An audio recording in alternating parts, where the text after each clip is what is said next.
So today, well, I thank you to be here after the conference dinner. I guess the one who survived a large amount of wine and food.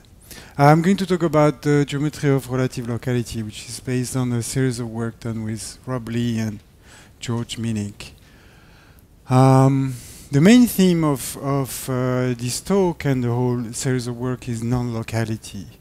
That is, fundamentally, you know, I'm starting to think about quantum gravity, and we expect, at least if there's one scale of agreement among all the diverse approaches in quantum gravity, the vast diversity of approach in quantum gravity, what they all have in common is one way or the other, some form of non-locality included into them. Of course, everybody really, disagrees fundamentally into how this non-locality should appear.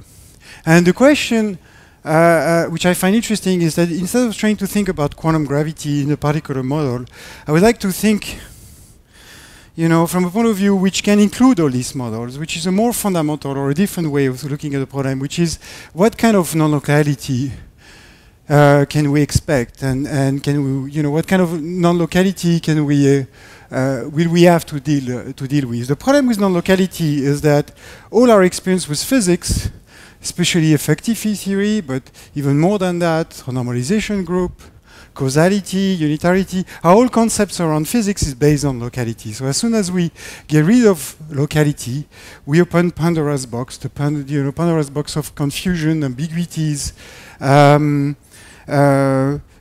Essentially ambiguities is a big thing. Like, it's easy to quantize gravity, but there's so many ways which are gauge dependent of doing it, and arbitrary in the way you put the cutoff. And we don't really know how to make sense of non-locality. So this is what I want to address. And as I say, locality is built in everywhere. The locality of asymptotic states, the notion of particle, the locality of interaction, and even more than that, more importantly than that, the locality of the renormalization group, the fact that we have separations of scale. So why non-locality? Well, this is easy for this audience, but essentially, individually, both quantum mechanics and GR exhibit fundamental non-locality. In quantum mechanics, we have three types of non-locality: Heisenberg non-locality, in the uncertainty relation that a given energy, I cannot localize things arbitrarily. Then one that is talked a lot about is the entanglement non-locality, the fact that entanglement can this is the fundamental non-locality of quantum mechanics. There's one which is, I think, even more important than that, and often not emphasized. This is what I call the Aharonov-Bohm non-locality. That is the non-locality of interferences that allow Aharonov-Bohm effect. And what Aharonov have shown is that there are specific observables in quantum mechanics which have no classical analog, that Aharonov called modular observables, which are fundamentally non-local, and they are the ones that are able, that you have to use if you want to measure interferences. So observables that measure interferences are fundamentally non-local, and they are these modular observables with no classical analog. And that's going to be a big role. In GR, it's maybe less often emphasized that GR is fundamentally non-local, but for people attuned with gravity, it's more or less obvious. Essentially, it's due to Diffeau invariance. The fact that you have Diffeau invariance means that, like any gauge theory, you have a generalized version of the Gauss's law. The charge of gravity is energy and momenta, which means you can completely delocalize energy and momenta. This is the reason why you have holography in the first principle. Any observable in quantum gravity is fundamentally non-local. Now, you would say, well, the same is true for any gauge theory. What's special about gravity is that in gauge theory, charges can be positive and negative, so you can screen this non-locality. And effectively, non-locality is very small. But in gravity, causality, the fact that time flows in one direction, translates into the fact that the charges of gravity, masses, are only positive. And because of that, there's no screening of the non-locality of gravity. So you have to be able to deal with that. What's interesting about this non-locality is that in one way or the other, it doesn't really violate in any obvious way, causality, or even this notion of local causality. Okay, so if we put the two together, clearly, you know, this non-locality are going to add up in some ways that we don't really know how to deal with. And this is what leads me to this new point of view on quantum gravity. I want to think about quantum gravity in a different manner than we usually think about it. I want to think about it as a theory that emerged from somehow a delocalization principle. We know that quantum gravity is going to have a fundamental delocalization scale, the Planck length, and the question is whether we can formulate a theory that has a fundamental built-in delocalization scale and satisfies the relativity principle. This is the challenge. One way or the other, this is the challenge that today nobody has really been able to take, you know, fully on. But this is the point of view I'm going to take, that if I can have such a formulation, this is going to be a theory of quantum gravity. Of course, this is somehow an assumption, but this is my working assumption. And this is why it's completely new to think about quantum gravity in that way. So now, of course, when I talk about locality, I have to relax the notion of space-time a little bit.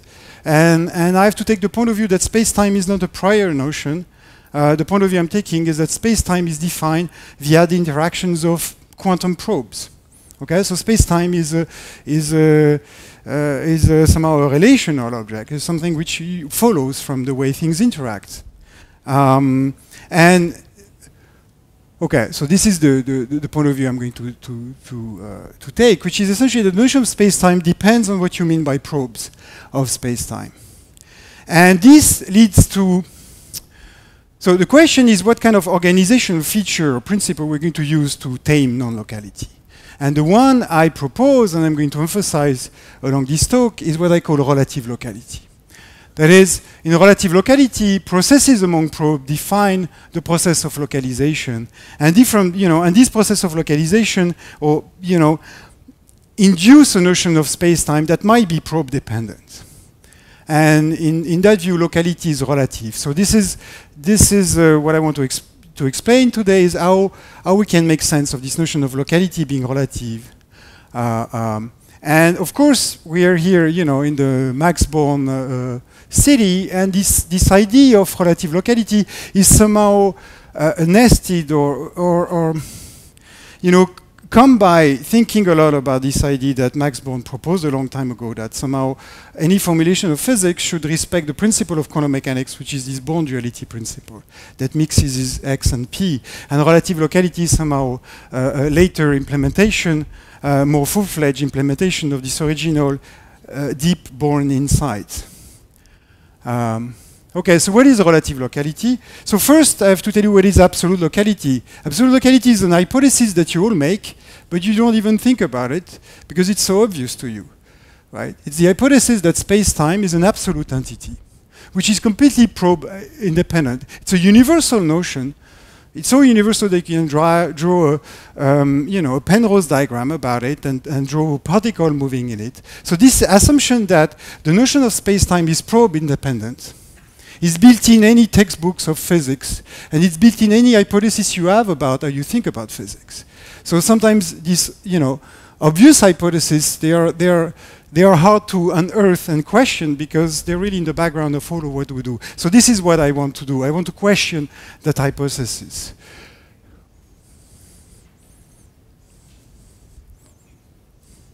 Well, not really up to today. We're going to see that in string theory, the string steals. We're going to talk about string theory. In string theory, the strings, as it is formulated today, you know, this targeted space-time. And as we're going to argue, but not me, but George, we're going to see that this is the wrong picture of string theory.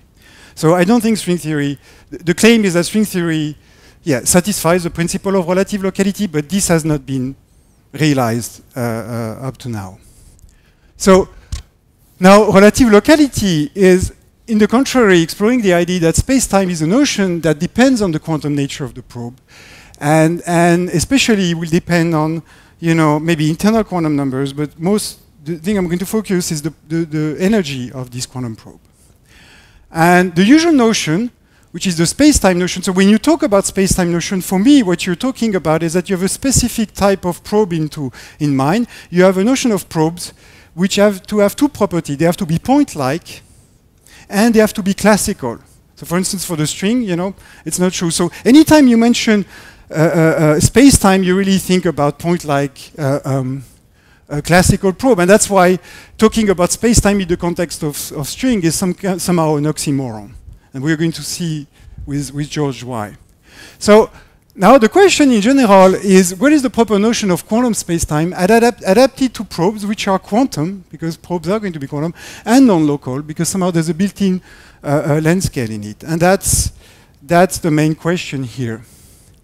And if you think a bit about it, when I say about relative locality, essentially in the same way that when you go from absolute time to relative time to relativity, you know, time becomes relative to space. Here you can ask, what is space-time relative to? Space-time is going to be a relative notion to energy and momentum space.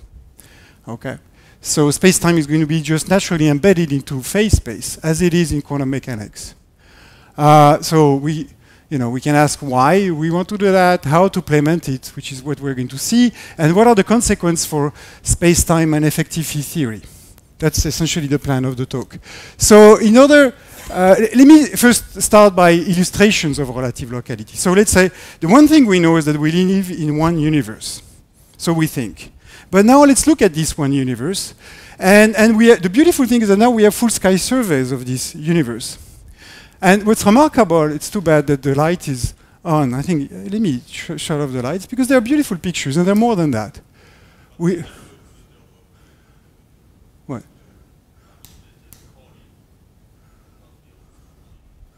Okay.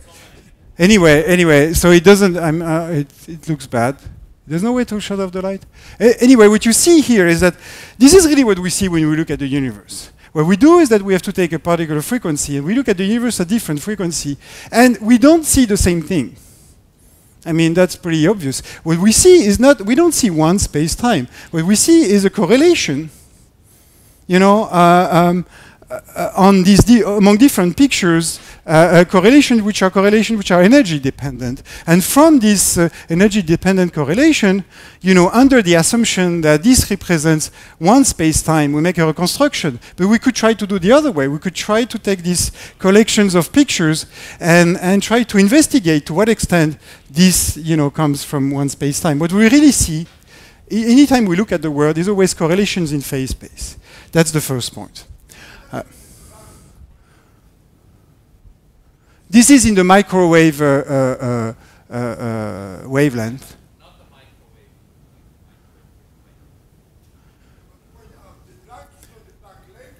microwave. No. It's good. It's the Planck mission. It's because we have it's the Planck meeting. So no, I emphasize. Yeah, it's the Planck meeting, and this is the Planck mission. You know, mapping the microwave background. You look at the universe in the microwave lens. This is in the infrared. This is the X-ray picture of the universe, and this is gamma ray. I did not put. There's others. I did not put the ultra high energy picture and the visible picture. But you have a whole collection of pictures, and you know, if you give that blank to somebody that knows nothing about physics and you ask them whether it's the same thing they're looking at or not, well, I'm sure you're going to get a wide diversity of answers. No. It's the name. They looked at very low infrared energy, and they call it Planck. But maybe they were right. I don't know.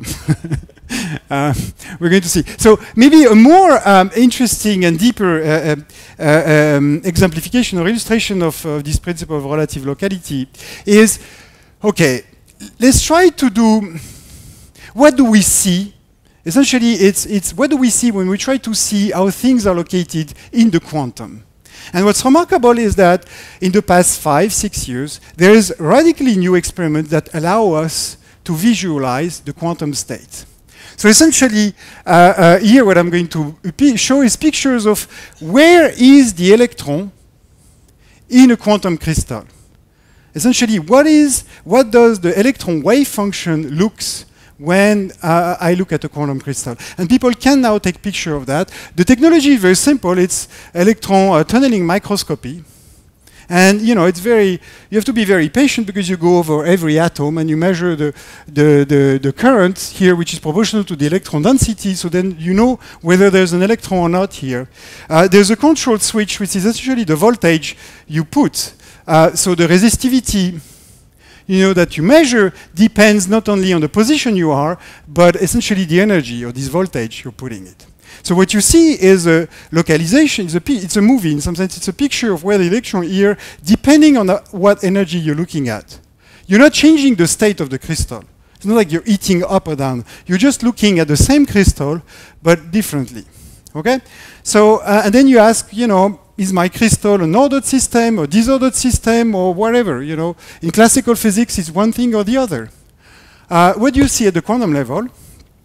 This is what you see. You get a movie, which depends on the energy you use to probe the crystal. So at low energy, and again, the crispness of the screen doesn't give any, doesn't allow you to appreciate this picture. At low energy, what you see is a translation invariant state. You see a space-time as we experience it, no feature. Now, if you go at higher energy, what you're going to see is an ordered system where you're going to see the electron being located really around every atom, and the scale in place here is the interatomic scale of the lattice, and that's an ordered feature. Now, if you go at higher energy, what's interesting, and it's easier if you look at it in Fourier space, is that you're going to see another scale appearing. This scale has absolutely nothing to do with the interatomic scale or the energy scale of the electron. It's called the scale of the Friedel oscillations, the fact that there are impurity there, and this impurity creates a collective interference pattern that localizes the electron at a very specific point. This is the principle of localizations in quantum material. And what happens here is that there's a new scale that appears that has nothing to do with the naive macroscopic scale or the Planck lens you put, your cutoff scale, which is due to essentially the existence of this Fermi surface. And here it's a state of matter which is purely quantum mechanical in the sense that it's just a collective collections of collective interferences which appear. And if you go to at higher energy, then you would conclude that this quantum crystal is a disordered system. So a quantum crystal is neither ordered or disordered. It's both. And in fact, when Seamus Davis was the first one to really realize this picture, tried to publish the paper, this paper was refused for many years in the literature in condensed matter because people were asking him, well, you have to make your mind. Is it quantum? Is it disordered or is it ordered? And of course, these questions has absolutely no meaning in quantum mechanics, because the same object can be at two places at the same time. And this is what we're seeing here. It can be two different states at the same time. So, having in mind that in quantum mechanics there's just one notion of space-time for the probe is clearly not what's going on for quantum crystal. And here what's important is that the energy is not the energy put in the crystal. It's not, I'm not eating up an eye. It's the energy of the beholder's eyes. It's the energy of the probe. Okay? So the analogy, you can have in mind is that essentially, space-time is like a quantum crystal. It has some structure. It has some delocalization feature at short scale, and the electrons are the probe. And of course, what you see, what you call space-time is what the electron sees, and what you see depends really on the energy of the electrons. So now, this was just an illustration, and this analogy suggests that the proper geometrical setting, if you want to discuss the geometry of the quantum, is not classical space-time. You cannot think that your object is living in classical space-time. And this is the mistake, or the hypothesis, the mistake we're making when we think about physics in terms of space-time. What we have to do in this general context of relative locality is that the geometrical framework in which physics takes place is phase-space. Now, yes. Yeah, we're going to see that. Yeah. We're going to hopefully see that. I mean, there's a fundamental, we're going to go there. There's a fundamental length scale and a fundamental energy scale. So now, okay, so this is, I say that localization property, you cannot talk about localization property in quantum mechanical setting without giving information about the energy. It's just somehow meaningless. But now what does this point of view has? What does relative locality has to do with quantum gravity, the point of view of quantum gravity, or asymptotic safety, or string theory? And to some extent, it's decoupled. But it's related, of course, to this approach in the sense that in quantum gravity, you conclude that you have discreteness of space-time, and that always naturally leads to some kind of non-trivial geometry in momentum space. This was exemplified in 3D absolutely clearly, and there are, kind of generalized argument in 4D. Now, in asymptotic safety, you assume that you postulate that there is a non-trivial fixed point, which is there, but this non-trivial fixed point is fundamentally a geometrical fixed point, which is highly non-local.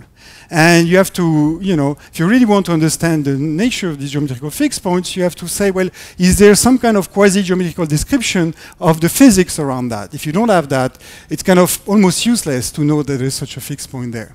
So let's say relative locality aims at somehow trying to describe what kind of geometry really is at play when you go at this Planck scale. Now, string theory, as was mentioned, is fundamentally a non-local theory.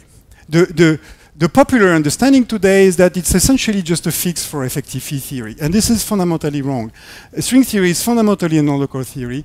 And in fact, we're going to see in the next talk that string theory incorporates the principle of relative locality at its onset. So it's a good test ground for these sets of ID. And essentially, relative locality is essentially related to understanding the symmetry of string theory, which is called T-duality. We're going to see it's the same thing. Okay, so as I say, we want to somehow think about phase space as some kind of geometrical setting. So let me try to walk you through what could be the geometry of momentum space, and then why is that reasonable? So of phase space, sorry. So I want to put together space-time and momentum space into phase space. And when I say phase space, I'm going to say all the time phase space. I'm really thinking about a relativistic phase space before I impose a constraint, so it includes time and energy. And I'm also not thinking, for gravitational people, sometimes it's confusing because they talk about the phase space of gravitational field, which is the space of metrics and momenta. That's not what I'm thinking about. I'm thinking about the phase space associated with one probe, like the particle probe or the one particle object, if you want. The one probe object, that is the object that fields live on. Okay, this is what I'm thinking about. The geometry of space-time, we know, is encoded into a Lorentzian metric and satisfies Einstein equation. So what is the geometry of momentum space? Now, this is what we're going to discuss. To unify space-time with energy and momenta, it's absolutely obvious that in order to do that, we need first a fundamental energy scale and a fundamental length scale. In fact, if you think about it, it's not exactly true. What we really need is a conversion scale that converts energy into length. So we need a fundamental tension. If you have a fundamental tension in the game, which is a ratio of energy over length, then you can put together space and momentum. Okay, so in a theory of quantum gravity, you do have a fundamental length scale, the Planck length, and you do have a fundamental energy scale, and you can create this dimensionless formulation. In fact, what you have in gravity, and that's going to be important, is that you do have a fundamental tension, which is the inverse of the Newton constant. Okay, so in this dimensionless unit, this is the commutation relation you have. So, and of course, any theory of quantum gravity or any theory that delocalizes in the way I'm going to do, by essence, has a fundamental length scale and a fundamental energy scale. Now, phase space. What I want to show you is that phase space naturally possesses three natural geometrical structures. Two of them are kind of well known to specialists. The third one has been completely obliterated. There's three natural structures. There's a symplectic structure. Of course, it's a phase space, so it's an antisymmetric two-form that defines dp dq, which with inverse is the Poisson bracket. So that's why we call it phase space. This is a classical structure. Okay, but it also possesses naturally two metrics, and these two metrics we're going to see they appear naturally in the geometry of quantum mechanics. As soon as you say quantum mechanics, you have an extra two metrics on phase space. This is what quantum mechanics is about, as viewed from a classical geometric view standpoint. Okay, there's one metric which I call the quantum metric, that people know well. Sometimes in the literature it's called generalized metric. And there's a new one that I call the locality metric. So what are these? Let me think that I'm working in Darboux coordinates. So locally, I can always do that. So what is the kind of form of these metrics in these Darboux coordinates? The quantum metric H needs a conversion factor, something that converts P into Q.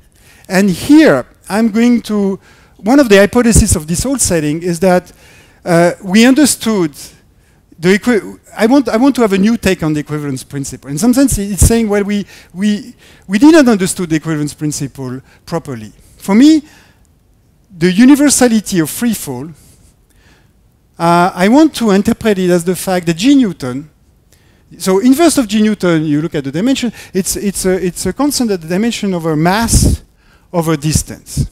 And the equivalence principle says that this conversion scale factor is the same for any form of matter. So now I want to take the standpoint that this equivalence principle tells me that I should treat 1 over G Newton, this tension, as I treat C square.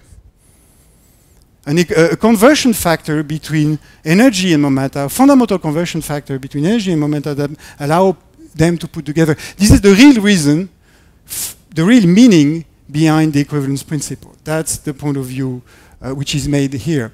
And which means that once you have such a conversion factor, such a universal tension, then in Darboux coordinate, there's a natural metric which is essentially dq square plus dp square.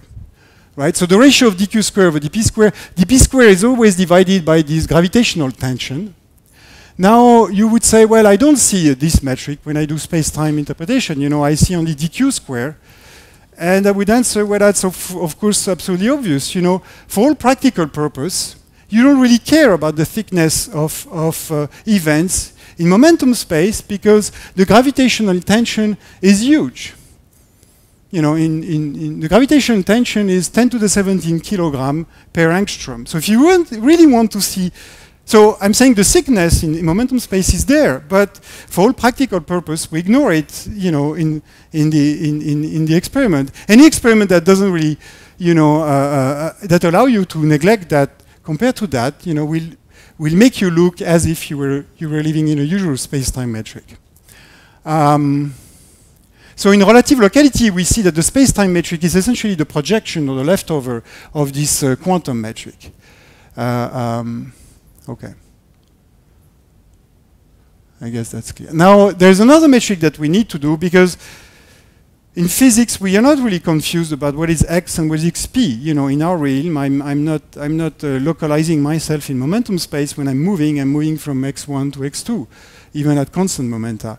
So there's clearly a sense that in order to do physics, you need to have some field that tells you what is x and what is p. And this is what this locality metric is. In Darboux coordinate, this locality metric looks like dp dq. The contraction of P with Q, and of course Q is a vector and P is a one form, so there's a natural contraction metric there. This metric has signature DD. It looks like the Darboux form, but it's really a symmetric object. And now, once you have such a metric, you can easily say what is space-time. You can say that space-time is like a null cone, is the space of null directions for this metric. And momentum space is the space of the transverse null directions here. And what such a metric determines, it determines a B-Lagrangian structure. Okay, it determines that at every point in phase space, you know exactly what you call x and what you call p, and that's not a surprise to you because you intuitively assume that you know what you call x and you know what you call p. You don't get confused about it when you do physics. So because you don't get confused about it, what you're really doing mathematically is you're assuming a preferred B-Lagrangian structure on phase space. That's what you're doing. This is the hidden assumption. And this is exemplified here in relative locality. Space-time is not an absolute notion. You view it as a slice of phase space and essentially as a Lagrangian submanifold. That is a submanifold whose restriction of the symplectic structure vanish. But the question is which one? I mean, for all practical purpose, you can do physics on this slice, so you could do physics on this slice, and if you stay on this slice, nothing will be different at any moment. But But you also need to know what is your notion of momentum space. So you really need to know this B-Lagrangian structure. And the mathematical theorem is that such a choice is equivalent to a choice of metric, this locality metric. And space-time and momentum space are by definition null with respect to this metric. So when you say that you know what space-time is, you're assuming that you have a preferred background metric in phase space. That's what I already say. Space-time is not subspace for eta. Now I can formulate mathematically absolute locality. Absolute locality is actually the statement that somehow this notion of space-time is an absolute notion. It's non-dynamical, it's God-given, it's eternal. And this translates into the fact that you're assuming that this metric is flat. If this metric is flat, you have a notion of absolute locality. And you're assuming that the splitting between space and momentum space is non-dynamical. So this is the hypothesis I'm going to relax, which means that now I'm going to allow this metric to be curved. And I'm also going to allow, when I think about space-time, allow a notion of symmetry to be generalized, because now I'm allowing symmetries to mix between P and Qs. And the space-time metric, the usual notion, is essentially the pullback of the quantum metric on the Lagrangian. So generically, this pullback metric, this space-time metric, is some kind of rainbow metric. It depends where you are in momentum space, as it is for the electron. But it really descends from this more natural and general structure. So let me, emphasize that the geometry of phase space possesses two metrics: the quantum metric and the locality metric.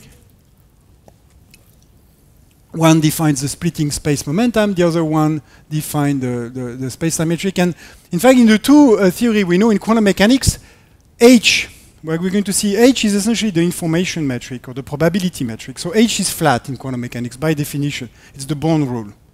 Okay? But eta is arbitrary. I can rotate polarization arbitrarily. So this is Born duality. Now, in relativity, this is exactly the reverse that we say. In relativity, eta is fixed. Space-time is a preferred polarization. But H, at least the one projected on L can be curved. So we see that clearly the incompatibility between these two theories are that they are making absolutely opposite assumptions about what is the geometry of phase space. Okay? And it's clear that if you want to unify them, you have to somehow allow both to be on the same ground. Yeah, if you have, it's a metric that determines the what is x and yeah. If it's flat, then it's yeah. Yeah, when you assume a space-time, you're assuming the flatness of that metric. Okay, and then of course it leads to two strategies. Either you start from GR and you try to quantize it, or you start from quantum mechanics and you try to gravitize it, which is that you try to curve the other metric, which is not flat. Okay, so now maybe let me go faster. What's remarkable is that if you look at the geometry of quantum mechanics, you see exactly this structure appearing.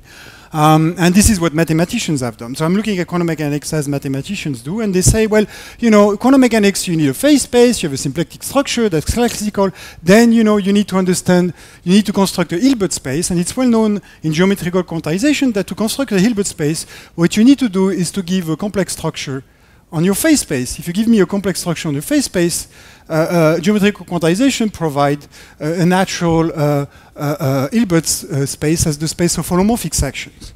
Okay, so essentially the choice of complex structure, and the choice of complex structure is the same thing as the choice of a quantum metric H.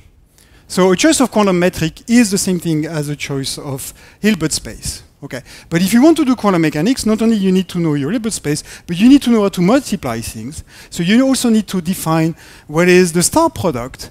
And in fact, it's a beautiful result proved by Fedosov that a choice of star product is uniquely determined on a symplectic manifold by a choice of a symplectic connection, which is now called a Fedosov connection compatible with the symplectic structure. And it's a well-known theorem that such symplectic connections are in one-to-one correspondence with B-Lagrangians, therefore with the locality metric. So if you give me a locality metric, you're fixing the operator product ambiguity. So to define quantum mechanics, you need both these structures. They appear absolutely mechanically, if you want. So these metrics are the natural structure of quantum mechanics.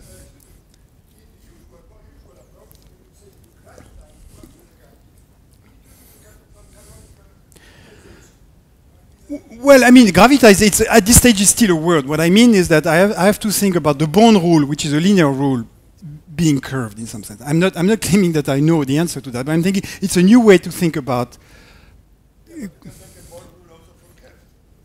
But the Born rule will always, be linear in some sense. So you want, it's a new way to think. I don't want to talk about gravitizing the quantum. I'm just putting the word out there. It's a talk on its own, which you start purely from quantum mechanics and then you try to think about the geometry of quantum mechanics. So I'm just saying it gives you a completely new way to, depending on your background, to think about the problem of quantum gravity. You don't have to be stuck to quantizing GR. There's another way which could be purely, if your obsession is quantum mechanics, there's a way to think about quantum gravity purely from a foundational quantum mechanics point of view, which is very, and of course they all should lead to the same point. That's the beauty about it. Now, okay, let me skip that. This is what I was saying. Essentially, this is what I say. H is the Born rule. It's the informational metric. So if you have a complex structure, you have this naturally flat metric, and eta is a choice of operator ordering. Okay, and this is a beautiful result that I would love to explain. I could take 10 slides to explain why a geometrical structure is equivalent to operator ordering. Now, this is going to be the purpose of George's talk, but one of the examples, of course, string theory provides a natural example of relativistic quantum and non-local probe. So, if I'm right, that relative locality is the principle, it better be in string, and that was the initial. When I started to talk to my, stringy friend, I was asking them whether, they see relative locality. And of course, in the beginning, string as it's presented today doesn't include that principle. And we're going to see with George how it's possible to include it, how it's possible to understand that string doesn't live in space-time, but string lives in phase space. Now, the way to think about it is that if you look at the space of CFT, so essentially string theory is defined as the space of consistent CFT. If you look at the space of consistent CFT around flat background, the usual string literature focus on what I call the Polyakov string, the one which have a space-time interpretation. And this one corresponds to a small subset of possible conformal deformation. So it means that the usual string, the space-time string, the Polyakov string, doesn't explore the sets of all possible conformal deformation. So if you're consistent with the philosophy of string, you should explore all possible conformal deformation. And if you do that, you find that the natural way to include all possible conformal deformation is to give, to define string in terms of this phase space geometry that we initially called the Born geometry in some sense. Okay, so the target space of string, as you're going to see, is really the same thing as the geometry of relative locality. Now, the main result that we have today is that classical string propagate in phase space, but you can ask, what about quantum string? And what happens is that quantum string propagates in quantum phase space, which is a non-commutative space. Okay, and then you can ask, what is the effective field description of string theory? And the field of the string don't live in space-time as a consequence. The fields of strings lives in what I call the modular space-time. So let me try to explain you what is modular space-time. So naively, I would say, even if I forget about the string, I would say, well, you're telling me that the geometrical realm is phase space, so therefore my fields need to live on phase space. Okay?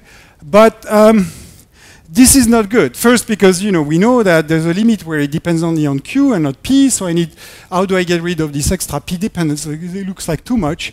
And the second thing is that P and Q at the quantum level is a non-commutative space, and therefore, if my field starts to commute or non-commute, I'm somehow violating the principle of microcausality. So the principle that observables things that I observe have to, commute with each other. So there should be a sense in which my fundamental description should be commuting with itself. And in fact, this is exactly how you find modular spacetime.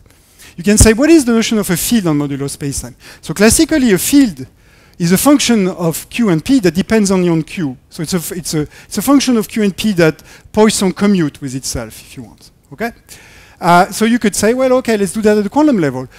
Define the space of field from a non-commutative perspective as the subalgebra, a commutative subalgebra, have the space as the algebra of function on phase space.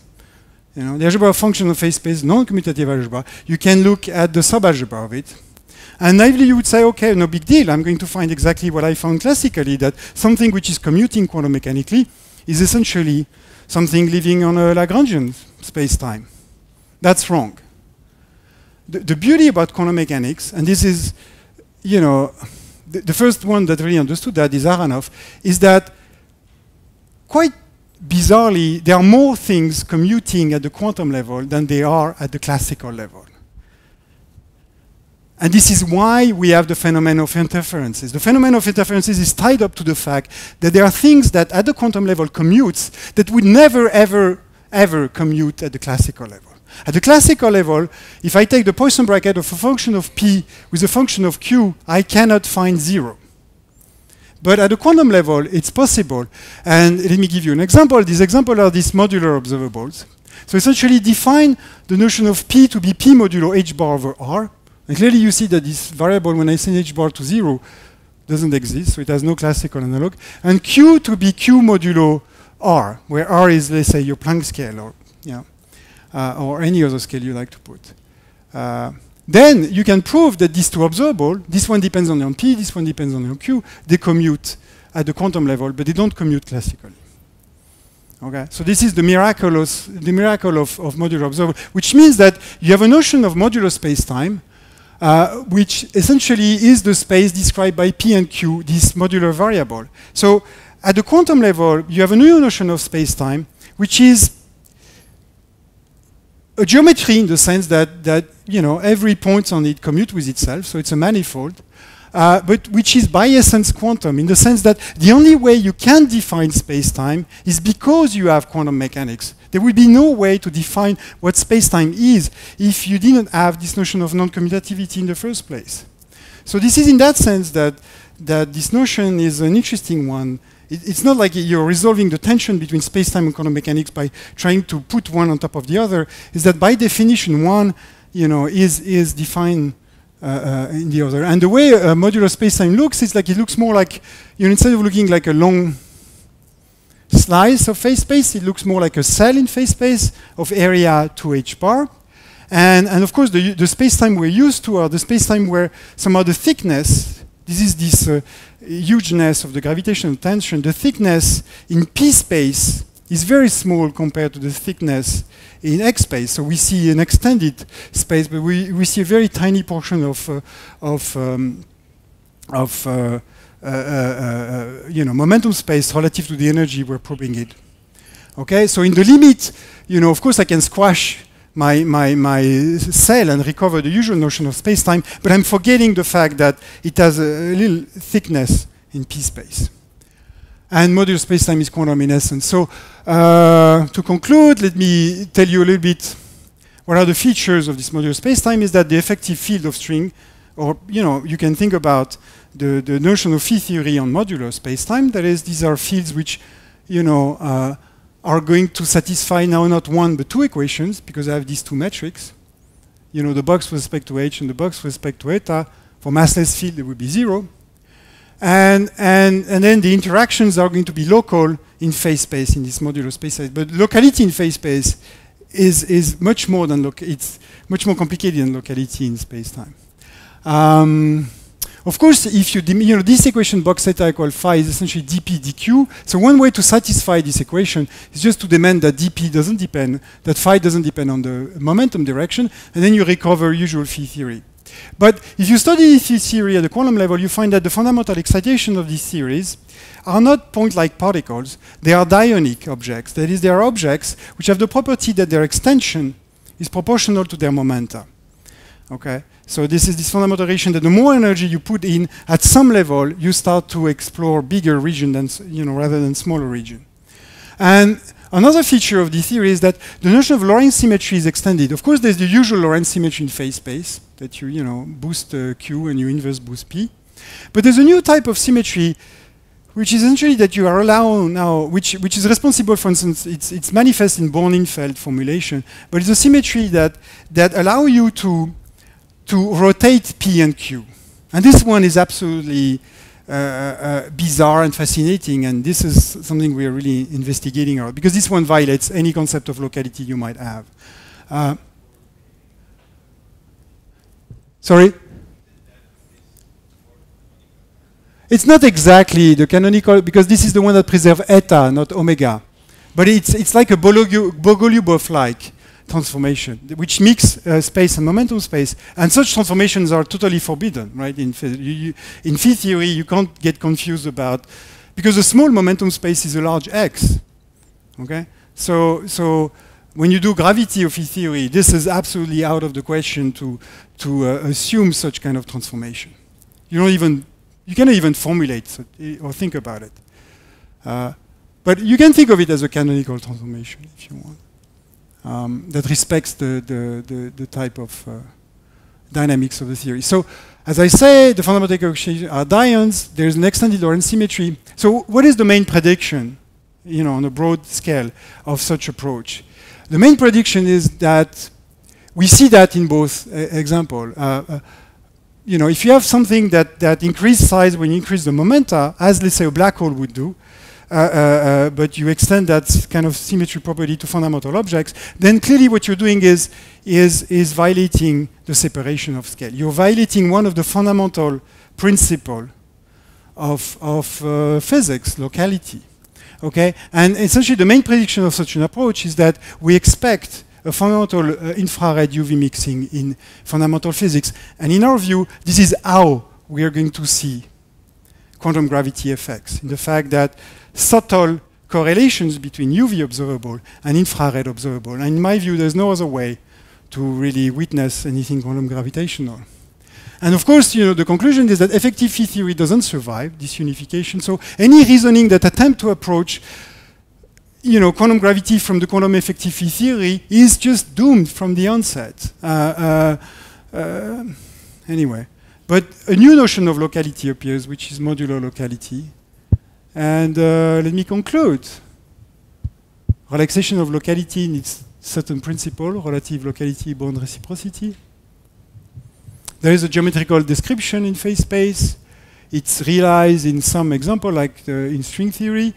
And a new concept of space-time that was not unraveled before. You have to think of this modular space-time as the first example. It's flat. It's like the Minkowski of relative locality. Okay, so we're just on the beginning of understanding, let's say, Minkowski space, like pre-gravitation. We're thinking about curving this structure, etc.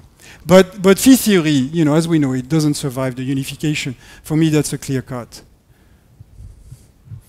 Okay, and I think we satisfy the principle of Bohr for, a good proposal.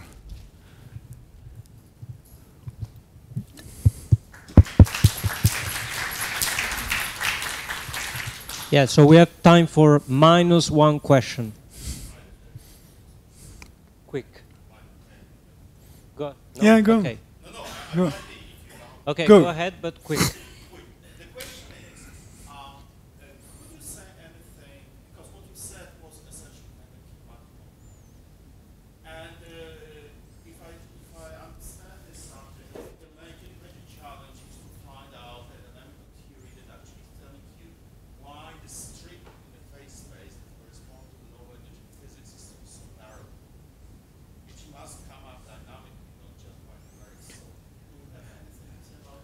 Yeah, so first it's not entirely kinematical. That is, it's a geometry. So then I can understand what is the dynamical feature of that geometry as probed by fields.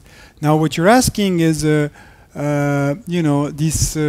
what I call this extensification process, which is, space-time appears to us to be large. And the process by which it appears to be large is the same way that we know the world is quantum mechanical, but you don't live in a quantum mechanical world. You live in a classical world. And the reason for that, of course, is that fundamentally we don't really know. But what we expect is that it's due to coarse graining, right? You have many degrees of freedom. And here, coarse graining will appear as a concatenation of cells.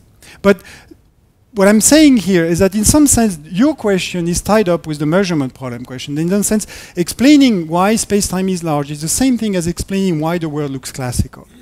Okay? So it's as easy or as hard.